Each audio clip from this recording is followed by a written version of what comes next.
bit. Think about me. I started Mastertalk in my mother's basement when I was 22 years old. I had every excuse in the book not to do it, and I was super scared. Right. Because a lot of my clients are double my age today.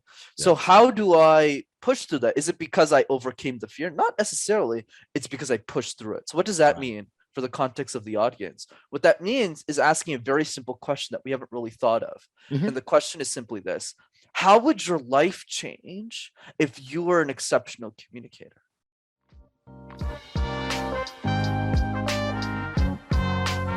Welcome to the Audacious Living Podcast, hosted by my man, Audley Stevenson, the Odd Man.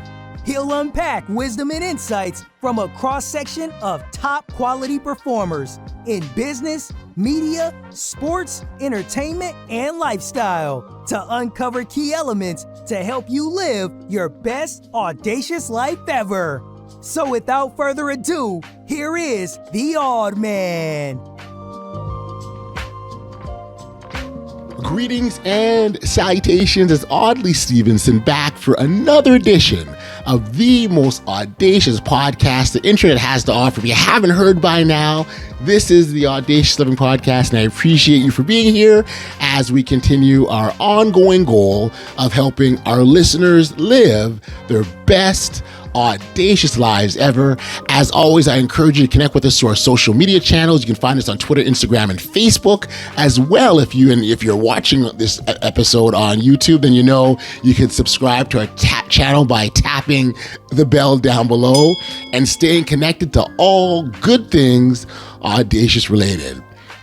Now, for many, speaking publicly is one of the most terrifying things in the world, and there are some people who truly have a fear of standing up in public and speaking to a crowd of people. And listen, I get it, and I can totally relate. Believe it or not, I've actually gone through my own sort of personal journey of dealing with the fear and anxiety around speaking publicly, and I know how real the struggle is. I also know that the only way to confront and overcome your fears is dealing with it head on, and that's where today's guest fits in perfectly. Brenden Kumarasamy is a public speaking coach, a facilitator, and the founder of Mastertalk, which is a YouTube channel that he set up to share public speaking tips for absolutely free. Brenden is a great guy, and we had a ton of fun chatting about the things that we can all do to get better at communicating, and really it's by changing our approach towards it how we can get better. And he talks about the steps we can do to build our confidence and how we can face our fear of public speaking. And again, you're taking that fear and you're attacking it head on. And Brenden has a lot of great tips. If you haven't heard so if you're not subscribed to Mastertalk on YouTube, I would encourage you to do so. A lot of practical, helpful advice that will assist anyone. So I think this is a great opportunity to slide over into my conversation with Brenden. So without any further ado, here's my chat with Brenden Kumarasamy. Enjoy. Hey, Brenden, I appreciate you being here with me on the Audacious Living Podcast, man. Thanks for spending the time. Of course, Audley. It's a pleasure to be on, man. Thanks for having me. This is very cool. I very much appreciate the work you do and helping people overcome something that's a huge fear. It really is for a lot of people. Public speaking, they don't like it. It makes them nervous. It makes them, by doing the right thing. There's all sorts of aspects to it that people really struggle with. And so to know that you dedicate so much of your work time and energy to help people get to that better place is phenomenal. So right off the bat, I got to send out my appreciation for that, man. Yeah, I appreciate it, man. Thanks so much. And amazing to see the work that you're doing as well with Audacious Living. So thanks for the work that you do as well. Thank you. Maybe let's talk about what got you started and giving you the confidence to think that you can step in front of others and encourage them to do what you're doing. Absolutely, brother. So my story is definitely in line with the idea that I didn't start as a great communicator. I'm based in a city called Montreal in Canada. Okay. Yeah, so I know you know probably, but for those who don't know Montreal, Montreal's a city where you need to know how to speak French, right? so my parents came up to me one day when I was like 5 or 6 years old, oddly, and they said, "Hey, you need to go to French school." I said, "What?" So my so my whole life, not only did I struggle with communication, oddly, I had to present in a language I didn't know. Ah, So that's the first challenge. The yes. second challenge was I have a crooked left arm because of Okay. a surgery I had when I was younger. So I had this big cast when I was in kindergarten and first grade that I was walking around. So it's really hard for me to make friends too because I didn't know Mm, the language. I couldn't talk to people, and I was the guy with the cast. That's problem number two. And I still have that crooked left arm whenever I got you. do keynotes and I present. And then the third piece, you would think that a communication expert would study communication in college. Yeah, I studied Yeah. accounting. That's what I graduated in. I can see the fit, right? Accountants like communicating with people, right? Yeah, right. Oh yeah, they sure do. I was probably the most extroverted accountant that's ever been through the program. I think Yeah, that's probably the. that's awesome. That's awesome. I love it. So what happened oddly was through these challenges. So I was never looking to be a communication coach or a Right. YouTuber or an Mhm. entrepreneur. Yep. What happened was when I got to college and I started doing these things called case competitions in business school. Think of it like professional sports, but for nerds, Okay, fair enough. right? So other guys might be playing football or rugby or basketball. I'm not one of those guys. I did presentations competitively. That's what I did. Gotcha. And that's how I learned how to speak. But then as I got older, I started coaching the students in college on how to do better at communication because they needed to win these bloody things. Yes. And that's what gave me the idea for Mastertalk because I realized everything I was sharing with them wasn't available for free on the internet. And that's what led to today. Got you. And I love the fact how it so innocently started. Like it wasn't, you started something. I want to be an accountant, and you end up entirely different field or space. You're going, whoa! But when you sort of look at that journey and how you got there, it all makes sense, doesn't it? I mean, I would say some of it does, and a lot of it really doesn't. Because Right. when I was 19, 20, my parents were factory workers. My intention was never to be an entrepreneur because that was Right. the safe way out for most of us, Right. statistically. So for me, it was like, no, I'm gonna get a 6-year corporate job, a straight A student. I'm not like the lemonade guy who's a kid and like picking flowers up and reselling it to people like Gary Vee was when he was a kid. Right. That's Right. not Right. me. Like I was Right. a straight A. It's like, yeah, I'm gonna work at IBM or McKinsey or Deloitte. Yep. I'll make all the money in the world as an executive. Yep. But yeah, life definitely happened as an accident for sure. Funny. So I got another, Brenden. What's sort of the number one thing you're hearing from people who come to you, or maybe you online or resources, whatever, and say, hey, I want to do this, but what is that? What normally follows that but do you hear the most often? Absolutely, brother. So I would say the first one is definitely the fear, which I'm sure you could Yeah. agree with. That's a big one that people come to me with. But the first step, oddly enough, what I've learned from experience is actually not conquering the fear first. The first thing to do is to actually get motivated to work on communication. Here's the biggest problem with the skill in general, oddly, that Okay. I figured out over the years. It's if you're not motivated to do something, you actually won't end up doing it. Tony Robbins is about if something's on a must, you won't Yes. do it. Think about me. I started Mastertalk in my mother's basement when I was 22 years old. I had every excuse in the book not to do it, and I was super scared Right. because a lot of my clients are double my age today. So Yes. how do I push through that? Is it because I overcame the fear? Not necessarily. It's because I pushed through it. So what does that Right. mean for the context of the audience? What that means is asking a very simple question that we haven't really thought of. Mhm. And the question is simply this: how would your life change if you were an exceptional communicator? Okay. A lot of us, when we think of communication, we associate to a chore, negativity, stress, anxiety, versus realizing that, wait a second, communication is so much more than giving a presentation at work. Right. It's the way we talk to our families. Yes. It's the way we meet strangers when we travel. It's the way we order Yes. food at a restaurant, make the waiter feel that, wow, Yes. this person's really nice to me. Right. That's the point. It's about leading a fulfilling life. So Right. reflect on that question, and that's the beginning of our journey. Well, and I love what that question does, because it makes you really break it down to forget about being on stage and talking to 5,000 people. It's in this conversation now. How do we engage with one another, or how do you engage with your family, your friends? How do you get that message across? Because the way you emulate in those environments is very natural. And you want to be able to do that on the grander stage and do this and replicate that behavior just to a larger body of people. 1000%. And the only other point I would add to that, Audley, which is excellent, is all of us have different reasons as to why we want to be great communicators. Yeah. Some people might be listening to this podcast and they might be like you and me and say, I want to speak to 5,000 people. I want to.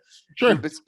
But the majority is more, you know what? My wife keeps yelling at me all the time. So if I just became a better listener, I would have less problems at home. So find that reason, and then as we go through the tactics together of how we get better, you'll actually be motivated to do it. Because at the end of the day, oddly, I like to keep things simple. The best way to speak, oddly enough, weirdly enough, and you want to write this down, people, the best way to speak is to speak.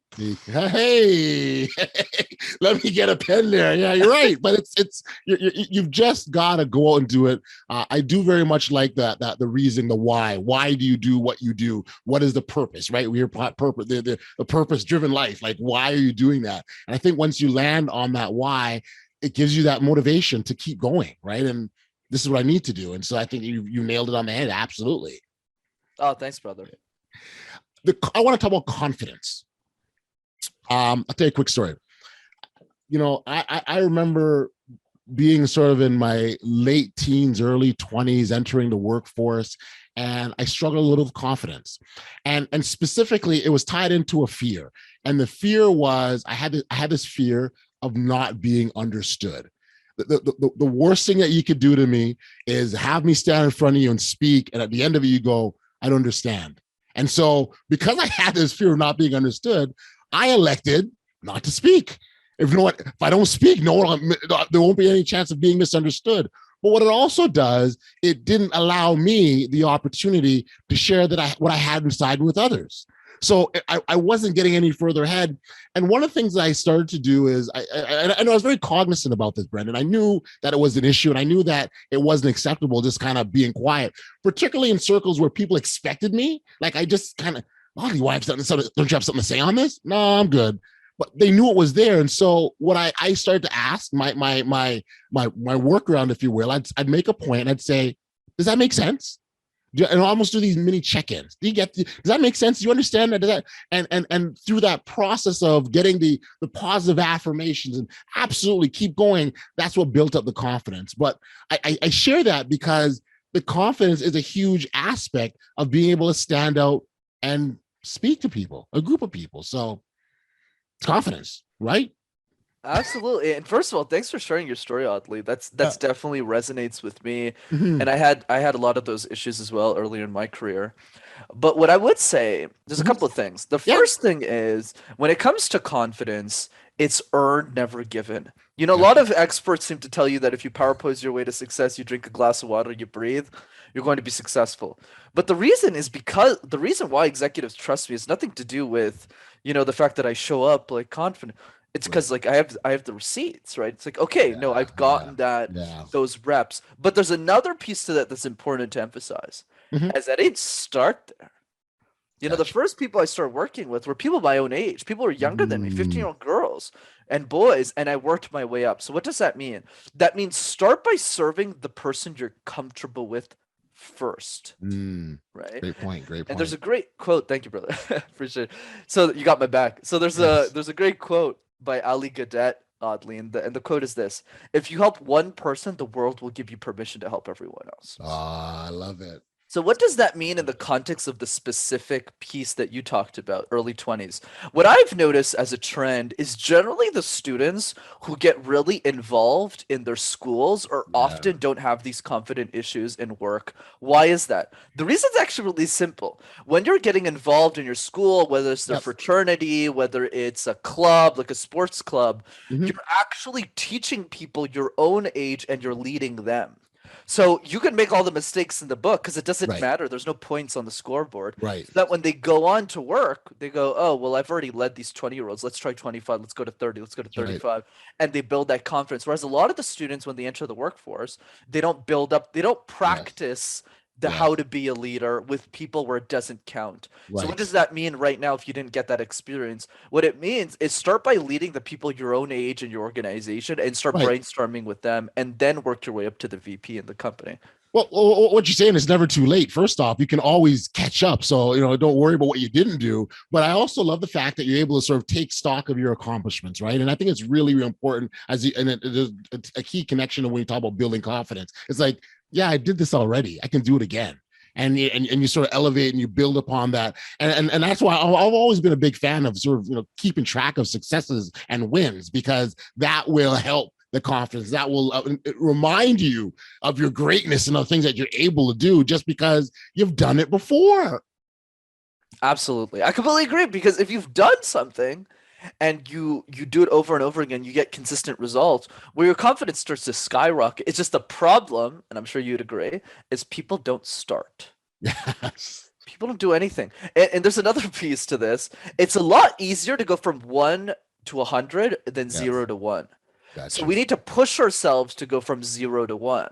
What does that mean? A couple of exercises we can talk about today, but the key is when we push ourselves to that 1, going from 1 to 100 is a lot easier. Oh, well, you're building and you're going, right? Let's keep going. And that's no, I get it. I love it. Biggest challenge with public speaking, what would you say that is? Yeah, I would say for me, the biggest challenge is definitely motivation. Where do you find that reason? And then eventually, when you get to that motivational piece and you figured it out, you reflect on that question we talked about earlier. How would your life change if you're an exceptional communicator? The next piece to that is then facing the fear that comes with communication. Yeah. So here's the analogy I like to think about this oddly. Think of it like a boxing match. One side of the ring is the fear. Yep. And the other side of the ring is our message. Okay. Why is it important? So the fear is the anxiety, the stress that comes with it, and the other side is the message. And the goal is not to remove the fear from the ring. Because remember, we're always going to be fearful. I'll use myself as an example. Let's say we're having lunch, oddly, and Elon Musk calls me, and he says the following: "Hey, Brenden, I really like your YouTube videos. Can you coach me? I'll pay you whatever you want." Would I shit my pants? Yeah, probably. Yeah. Yes. Yeah. Absolutely. Even if I'm the so-called expert on today's show. Yeah, do I have the experience? Absolutely. Would I shit my pants if Elon called me? Absolutely too. So there's always a level where we're going to be fearful, right? There's always a level. So what does that mean in the context of the conversation? That means is not to try and remove all the fear, because it's never going to go away, but rather make sure that when your message and your fear meet in the middle of that boxing match, that your message wins the match, that your message gets the knockout punch. It's not about removing fear. It's about making sure that the message is slightly more important. Bigger. And how does that apply to me? I had a ton of fear, ton of insecurity around my YouTube channel. Right. So why did I do it? I had every excuse in the book not to. I could have waited until I was 30, until I was a big executive, but why did I do it at 22? Right. I did it because of the 15-year-old girl who can't afford me. I did it for the 17-year-old boy in Utah or in Cambodia or in Africa or wherever in the world who can't afford a communication coach. They don't have anyone. So if I don't post the videos, nobody else will. So I did it anyways. Right. Why? There's that why again, the reasoning that helps you. And I love the idea of we don't let the fear supersede that message. That message still has to be bigger than the fear. We're not pretending like it's not there. We're not pretending that, it doesn't exist. We acknowledge the fear, but it doesn't rule us and supersede our lives or our messages. And I think that's a great approach, because fear is common between all of us, Brenden. It's nothing new. We all experience it. So I get it. You spend a lot of time online, your YouTube channel. It presents different challenges, if you will, than normal communication settings. So, you and I are engaged here. We're talking. We're bouncing off each other, and oftentimes, that's how conversations go. We're exchanging ideas and thoughts, and a conversation might start here and ends up somewhere else, and all that's great. In the online space, it's different, right? And you don't have necessarily that immediate. Yeah, I agree with you. Let's take it here. You just got to present and hope that your comments are, they're not too harsh, right? Talk about what that. How do you do that better online? Absolutely. So I would say for presentations online in general, oddly, there's a couple of key differences between online and in person. Yep. So let's tackle that. The first one is eye contact. So in an in-person room, if let's say there's 8 to 10 people in a room, you're moving your head constantly to put your eyes onto the different people in the room. But online, whether you're speaking to 1 or 10,000, you only have to look in one direction, which makes life easy. It's just different, which is a camera lens. Yes. So you just keep looking at the lens. And that's the first key difference. The second key difference is energy. I mean, you're the exception to the rule, definitely, oddly. But for most of us, it's really challenging to bring the same amount of energy. I can't even imagine what an in-person podcast would look like with you. The whole building would just collapse. And I mean that in the nicest possible way, obviously. No, I hear you. I appreciate it. Of course, which I love. But how do we bring exactly what you're doing. How do we bring the energy from the in-person setting back to the virtual? And the way that we do this is to get better at bringing more energy in person so we can transfer that more back online. And that's really the key. We need to be mindful of that energy, even if technically there's nobody in my basement right now. Right. So that's number 2. And then the final difference, number 3, is accessibility, specifically from your audience. If I want your feedback, Oddly, it's really easy for me to get that if we're in person. Let's say there's like 10 people and I'm speaking, because we can get lunch after. I can just say, hey, Oddly, what do you think of this? What can I do differently here? But online, there's a lot more friction. And the reason there's a lot more friction is because when the Zoom call ends, it kind of just stops. Yes. It's kind of like a date that kind of ends midway. You're like, what happened? Where did they go? So that's good. I've been there. I highly doubt that. So that's the key, right? Is how do we, so we need to force those interactions. What does that mean? That means messaging a few people in the crowd and saying, hey, do you want to get on a Zoom call? Love your feedback. And ideally bring those relationships offline. Got you. Yeah, no, and I think a big part of that is practice too. Like we've got to repetitively keep, you talked about the reps, the significance of putting in those reps and the significance of keep it going, because as that builds, it's like with anything, public speaking, riding a bike, building model airplanes, whatever, you've got to keep on going. And the more you do it, the better you get, right? 100%. There you go. Talk about your transition from working with that 15-year-old girl to the executives. That's again, when you talk about one group and the other, it's a huge cavernous between the two. Talk about that transition for you, because that sounds fascinating. Yeah, absolutely. It's not as hard. It's not crazy as you think, especially as you get better, because there's consistent principles throughout both of those demographics. So I'm happy to explain the transition. Yeah. So it started with the 15-year-old girl, and that person values something very different than the executive, because that girl, in her context, it's really more about give me something simple, but what I'm really looking for is a boost in confidence, because nobody's telling her she can be a great communicator. She's in high school. People are like, yeah, do your presentations and move on. Whereas what she really needs is like a boost. She needs like an ice cream cone. That's what she needs. So for her, the coaching is actually a lot harder with the 15-year-old, because it actually takes up a lot more of my energy, because I'm boosting her up, I'm giving her confidence. But as you move up, the context becomes a lot more tactical. So for example, if I'm speaking to a vice president, which is where most of my clients are at that level. So when I'm speaking to that person, it's a different language. It's still the same. I'm still giving them a confidence boost. That's what they're hiring me. But the other piece is more about show me the relationship between what you're teaching me and how this is going to benefit me. That's really, whereas a 15-year-old girl doesn't really care about that. She just wants the ice cream cone, and just wants like the pat on the back. But for the executive, it's more about, how does this lead to the outcome that I want? And that could be very different. An increase in salary.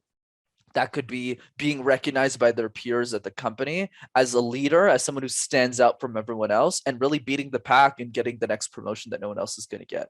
That's really the piece. For the entrepreneur, it's more about how is my communication going to help me change the world? It's a different lens. So now it's a lot more aspirational. How do I get them to speak a little bit more like me, as an example? Not all the way, but a little bit more. And then the third piece is obviously the coach who just wants to close more sales and wants to impact more people. So it's more about what is the outcome that they want, and how do I tie the outcome to what I'm coaching them and what I'm selling them, essentially. That's the big difference. So when you walk into that relationship, it's being very clear on where we're trying to go, right? And once you've done that upfront work, right, then you say, okay, then this is the path we're going to get here, and here's how we're going to make that connection, right? Yeah, to be honest, oddly, and I'm always happy to share this publicly, the coaching for the 15-year-old and the 40-year-old executive is very much the same. Really? Okay, they just need to do the random word exercise, which essentially is, because I know we haven't talked about it, you pick a random word like phone or wall, and you just give impromptu presentations with no prep. It's the same advice for both, but it's just the way that the package is sold is different. Because the 15-year-old girl, there's not really a package to sell. I'm just helping them pro bono. Whereas with the executive, it's more about where do you want to go and how does that future play in? And then when they're in the program, I just make them do the same thing that the kids end up doing. So let's do the random word. I throw a word at you and you kind of present it. Is that how it works? Yeah, throw any word at me. Really? Yeah, literally anything. As long as I understand the word. You could literally give me like pencil, like anything. Really? So how about astronaut? Okay, awesome. I love that. So just so people are listening, Oddly did not give me the word astronaut prior to this conversation. No, we did not. So let's see what I can do. Growing up as a kid, you would think that I would have wanted to be an astronaut or a stand-up comedian or even an actor. But the truth is, Oddly, I wanted to be an accountant because I was really good at mathematics and I was really bad at everything else. But a lot of my 12-year-old counterparts, a lot of them did wish they were an astronaut. It always made me wonder why. And I asked a few of them, and what they told me blew my mind. Well, Brenden, if I became an astronaut, I could see a part of the world that nobody else can see. The whole world as it is, the moon, the stars, the orbit, at a distance that very few human beings can get access to. But it also made me think, Oddly, about the fact that we can all be astronauts. Not necessarily in the sky looking at the earth and all of the amazing stars, but really to dream a little bit more, to push further into the skies. Because for us, being an astronaut might be being the best stay-at-home mother in the world. Being an astronaut might mean being the best baker in the world. Or being an astronaut might just mean spending 30 extra minutes with our children. Figure out in your life where you can be an astronaut too. Because if you start to dream of the impossible, it might just become possible. So that's just an example of the random words. I love it. That's awesome. And so this is so just so our listeners understand the connection here, that helps us get in the practice of being able to tell stories. I think sort of improvisation skills as well as an opportunity to build on. Right? If we want to expand on that a bit more, just so people understand what we just did, because we threw it out there, we went with it, right? Absolutely, brother. So happy to go into this. So the first thing I always like to say here, don't compare yourself to me. I've done the exercise 3,000 times. I'm not exaggerating that number. That's why it sounds that way. Gotcha. Another piece that I want to drive is when you start doing the random word exercise, you won't be that great at it. So when you get the word astronaut, you might say, astronaut is career. Like, you won't be that great, but that's okay. Because when you do it a few times a day, and you do this after a week or 2 weeks, you'll be exponentially better than the first one. And that's what gives you momentum and progress. That's Gotcha. The second thing. The third thing is it makes you invincible in the boardroom. I'll tell you why. If you can make sense out of nonsense, you could make sense out of anything. So if you go back to work and they go, yeah, Oddly, I need you to give me a report on this. You go, oh, this is a report I've already given 73 times in my career. Right. This is a joke. And I talked about avocados this morning. This boardroom ain't got nothing on me. And that's the piece that I want to drive, Oddly. Going back to what we said, the best way to speak is to speak. A very small percentage of your industry, whether you're listening to this and you're a tech executive or an accountant, they're not willing to do the exercise even once. What if you did it 5 times a day? Right. It only takes 5 minutes, but if you did it for a year, you'll have done it over 1,800 times. And there's nobody in your industry is willing to spend those 5 minutes. Why don't you be the first one? Love it. I love it. I love it. I'm going to maybe practice that random word exercise myself. You know what? Let's give it a shot now. Throw me a word. Let me see what I can do. Let me see what I can do with it. What do you got? Sure. I'll give you an easy one. Audacious. Audacious. You know, Brenden, I'll tell you something. I remember sitting down one day really thinking about what it means to live a life that's free, bold, where you take risks and positive returns come out of that. And I landed on the word audacious. And when I really started to look at successes in my own personal life and things that major accomplishments, milestones, victories, if you will, they all kind of rooted back into that word audaciousness. And when I really started to examine it further, I realized that it's always been a way of life. I weaved it into who I am and how I wanted to present in front of others, and the platform has really grown from there. And so, as much as people sort of think sometimes it's a play on my name, Audacious, Oddly, there's no connection between the two at all. It is a happenstance, and I'm one that I will happily ride on into the sunset with. So there we go, Audacious. How'd I do? Woo! That was excellent, brother. I mean, you're already a great speaker, though, so I'm not surprised. It's such a great job. Thank you so much. This is so fun. I want to ask you about use of hand gestures and movements. You do very, very well. I've watched you in this conversation, some of your videos. There is a habit, and for people sometimes to over gesture, if you will. What's the right time? How do you figure out that right timing? What works for you? What does that look like? Absolutely, oddly. So here's what I think about it. Communication is like juggling 18 balls at the same time, right? So one of those balls is doing the random word exercise well. Another one of those balls is filler words. Another one is silences, eye contact, storytelling, and the list goes on. Whereas the problem with most of us, oddly, is we try and juggle all 18 at the same time. Yes. So what happens? All of the balls fall to the ground. So what's the advice? The advice is don't worry so much about body language. A lot of people don't make that many mistakes on it. It's usually ball number 17 or something. Even me, you could argue. A lot of experts would look at my body language and argue that I'm not doing it correctly because and the reason is because it's a virtual room. So when I do this, I'm actually taking a huge percentage of the screen. But I also don't care. Because at the end of the day, it doesn't we don't need to worry about those things. There's other things we need to focus on. So what do I mean by this?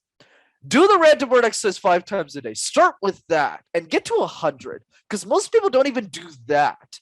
And then when you get there, then work on pausing and get really good at pausing. Yeah. And then get really good at removing your filler words and take it one ball at a time. And if you master all of those balls and then you go into body language, then I'm more than happy to say, okay, vary it, make 50% like this, 50% with your left hand. Yes, you're right. But for most of us, it's probably not the focus. Gotcha. Okay, that makes sense. I gotta ask about the power of silence. My goodness, that's another big one. It's impactful in a lot of ways. It allows messages to resonate. I think it really can be effective if used correctly. What are your thoughts on that, Brenden? I completely agree, oddly. Pausing allows us to really emphasize the parts of our message that really matters. So I'll give you an example. If you say something like 17% of Americans versus 17% of Americans, and you pause, people go, oh, is this 17% number important? I have no idea what the statistic about. I just said the word number 17. But the key is, it allows us to emphasize the key ideas of our presentation so that they are remembered. See what I just did there? So what does that mean? How do you practice pausing? So the way that you need to do it, kind of like training wheels on a bike, is you need to start implementing it, even if it's not perfect. Sure, you might look at your friends and be jealous. Oh my God, why am I riding this 4-wheeler where other friends of mine, like Audley and Brenden, they're riding on a 2-wheeler bike? Don't worry about other people. Focus on your game. So what does that mean? That means put the word pause, like write a speech, and put the word pause a couple of moments in your speech and just practice pausing and not worry about if it sounds good or not. Get into the habit of just doing it more. And that alone will make you a lot better. And then over time, you'll be able to be more strategic about it, where you'll go, you know what, I actually don't need these 4 wheels anymore. I think I could ride a bike on 2 wheels just fine.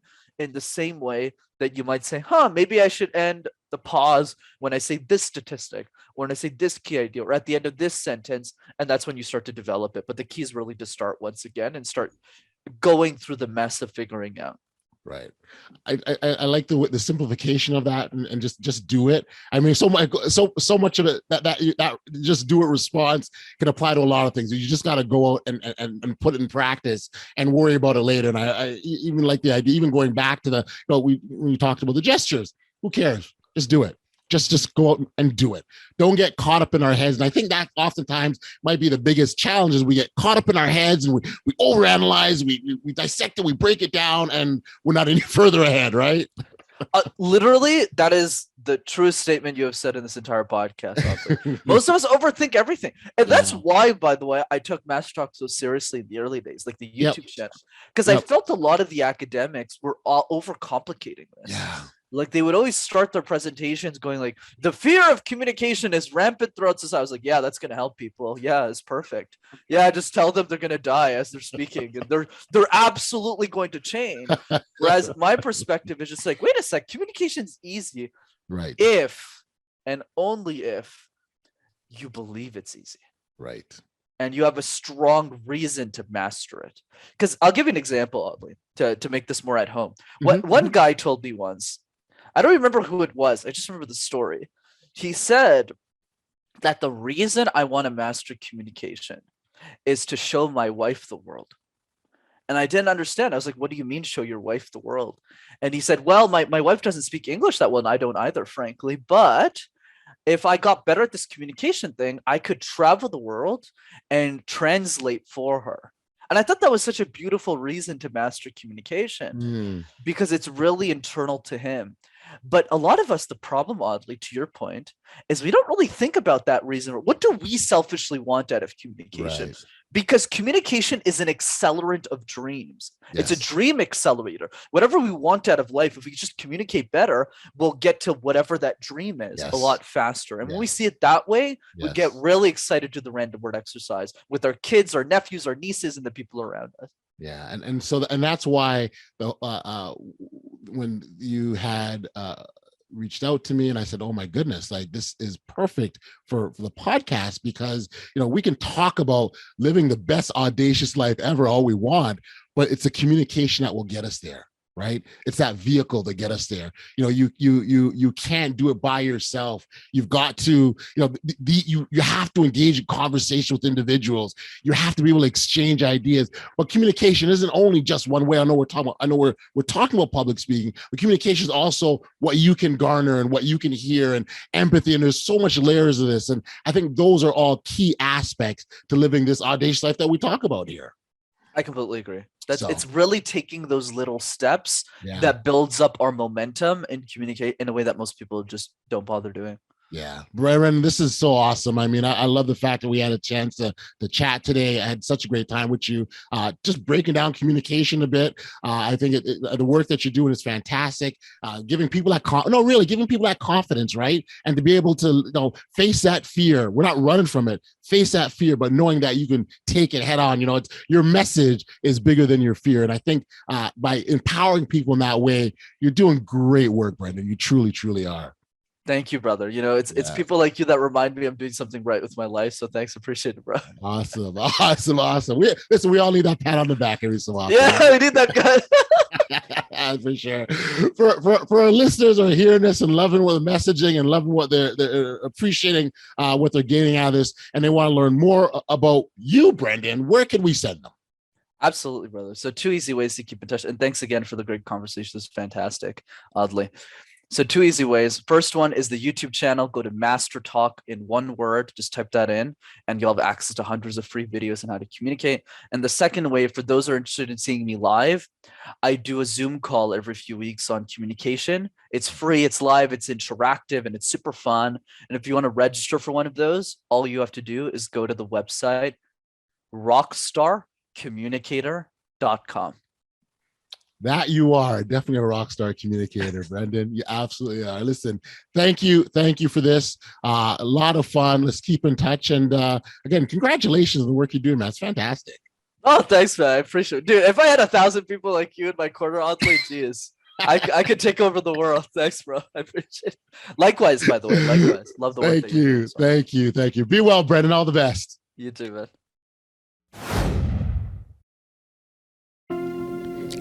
Back we are here on the podcast. I got to send out a big shout out to Brenden for being here and sharing his approach and showing us a different approach of how we can confront our fear of public speaking. It's a real issue for so many of us. And like I said at the top, and as we heard Brenden also share, the only way to confront it is by attacking that fear head on. So again, Brenden, thanks for doing this. It was a lot of fun. If you haven't subscribed to his Mastertalk channel on YouTube, head over there and do so. Like I said, a lot of really, really great nuggets of insights.